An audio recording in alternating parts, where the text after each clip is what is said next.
अच्छा बाबूजी, हम बिरहा गायक अखिलेश फौजी एक समाजवादी गीत प्रस्तुत कर रहल बानी।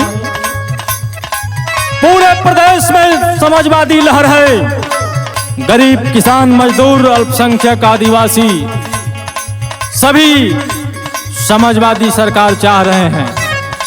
कैसे? समाजवादी साइकिल, समाजवादी साइकिल गइल बछाए हो, समाजवादी साइकिल।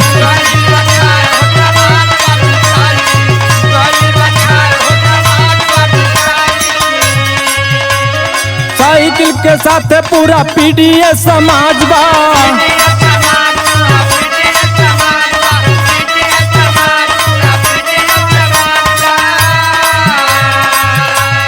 दलित मजदूर पिछड़ा साथे सब आजबा।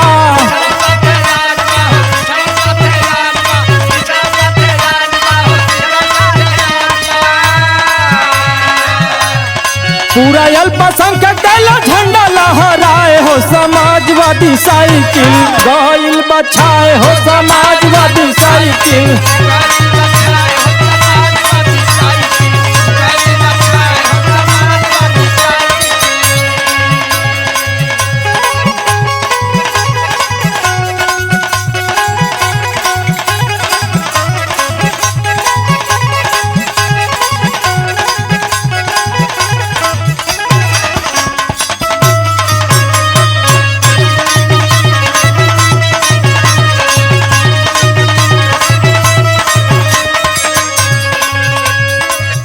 दलित, पिछड़ा, आदिवासी, अल्पसंख्यक समाज पूरा साथ है।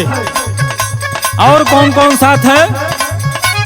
छात्र, नौजवान, पूरे यूपी के किसान हो।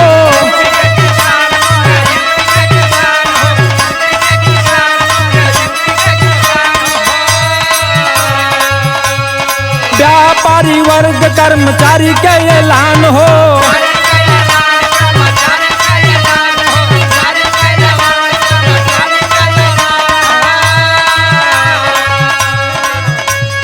सत्ताईस में गर्दा देखती ही मचाए हो, समाजवादी साइकिल गइल बछाए हो, समाजवादी साइकिल।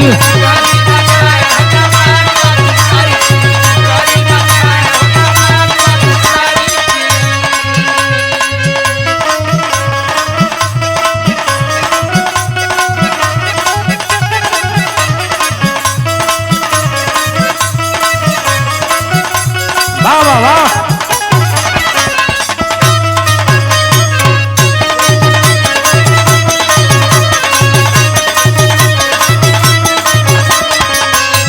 दलित, पिछड़ा, आदिवासियों के साथ साथ छात्र, नौजवान, व्यापारी वर्ग, कर्मचारी भी साथ हैं।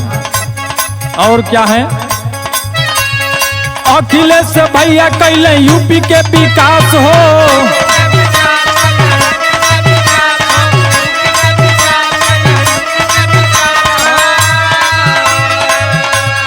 कौनो जाति पात के न कैले उदास हो।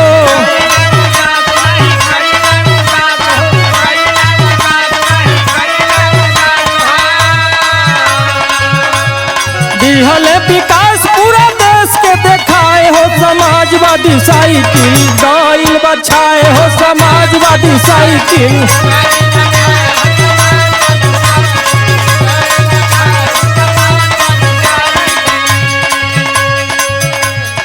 आदरणीय युवा हृदय सम्राट अखिलेश यादव विकास के नाम पे चुनाव लड़ा था और स्लोगन था काम बोलता है। पूरे प्रदेश नहीं देश की जनता देखी है। कैसे? 27 में बनी देखा सपा सरकार हो।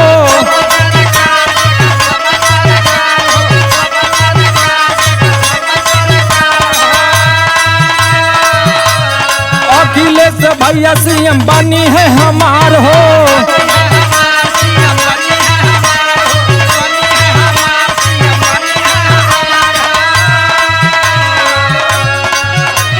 यूपी के दी है फिर भी योगी समाजवादी साइकिल गइल बछाए हो समाजवादी साइकिल। साइकिल जय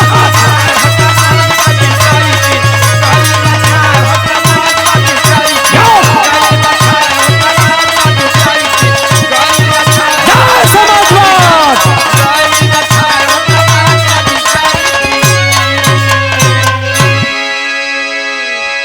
जय अखिलेश, जय मुलायम, समाजवादी पार्टी जिंदाबाद।